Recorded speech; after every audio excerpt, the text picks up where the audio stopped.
Hi, my name is Doug Karrow, and I'm Associate Professor at Brock University.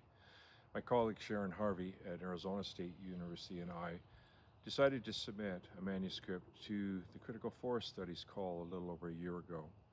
We were really excited about the nature of the call because it allowed us to revisit work that we began some 25 years ago in our respective dissertations. The pressures to pursue academic and scholarly inquiry in a traditional sense tended to displace some of those interests, passions, and inspirations that we had. And we find ourselves at this stage of our career revisiting some of those early inquiries, exploring them more fully. Critical Forest Studies gave us an opportunity to do that. So what really excites us about Critical Forest Studies? Essentially, it's the opportunity to affirm work that we did over 25 years ago in a climate that wasn't necessarily quite as receptive to the premise that Critical Forest Studies puts forward. This exciting area of post-human inquiry and research can radically change our human relations with forests, attuning us to their inspirations, their cosmologies, ecologies, metaphysics, even the philosophies of education informing our life relations with humans and non-humans. The opportunity to be part of this special issue brings us great personal and professional satisfaction, particularly in a world increasingly beset by technological engagement, sense-making, meaning-making, and world understanding.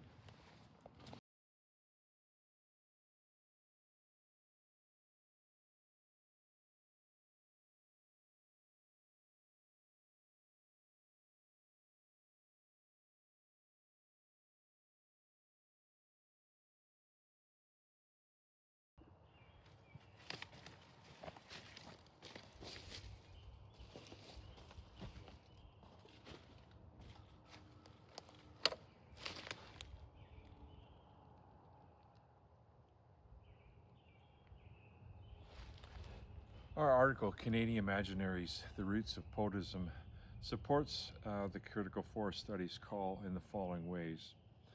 It demonstrates how ecophenomenology reveals our relational engagement with forests and inspires poetism, a philosophy of education useful in teacher education, specifically environmental education. The second objective is that it begins to demonstrate the unsettling and decolonizing of Western settler views of the Canadian forest. We had several research questions, the first of which was, in what ways might a Canadian uplands deciduous forest provide creative ways of understanding and relating to the sentient forest? We have demonstrated how our immediate first-hand experiences traversing the Canadian deciduous uplands forest holds within it the promise of imaginative and theoretical engagement. Ecophenomenologies experienced firsthand within our forest have revealed three concepts: the sylvan fringe, that border between that which is cleared and the remaining forest; the clearing, the part of a forest that is naturally cleared by a tree that gives way to another generation of trees; and the care structure, which is the relationship that is revealed within the clearing. Enlivened, our imagination has conjured poetism as a novel philosophy of education, nurturing an ethos of mystery for education theory and practice. Poetism nurtures mystery in our lives by foregrounding being's dual ontological movements of presencing and absencing, an appreciation and acknowledgement of poetic knowledge, preserving the dynamism of knowledge of what is known and what is unknown, and an axiology or value system founded upon the care structure expressed through dwelling. An ecophenomenological understory creates a philosophical overstory. Forests have much to share with us if we're open and receptive to them. Critical forest studies as a field of inquiry legitimizes the important space such inquiry demands.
As I said at the outset, our work began over 25 years ago, and Critical Forest Studies call gave us a chance to revisit that. At the time, we were very interested in exploring the phenomena of mystery, and that became an inspiration for a larger project. This work here shares the backstory that leads up to that larger project.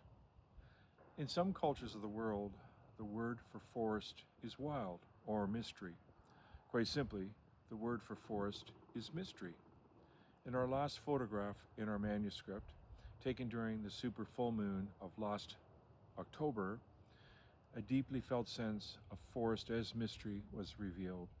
When we lose the capacity to sense and appreciate this, Robert Harrison cites in his book, Forest, Shadows of Civilizations, Shadows of the Past, a starting conclusion, which is even more poignant. He says, in the final analysis, only this much seems certain, that when we do not speak our death to the world, we speak death to the world.